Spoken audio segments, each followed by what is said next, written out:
order to maintain troops in the front line, a system was in place of rotating the troops from the front line trench into support and then into reserve or rest. A soldier could spend as little as 24 hours in the front line trench before being rotated back. However, sometimes this could extend to a week or even longer.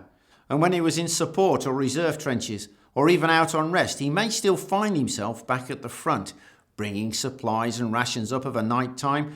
A soldier could even find himself out in no man's land on a wiring detail, erecting or repairing the barbed wire entanglements in front of our defences.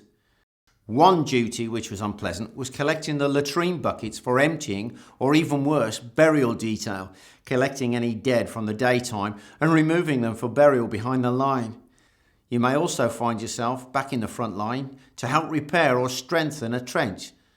So life in reserve is not so reserved, and life in the rest area may not be so restful.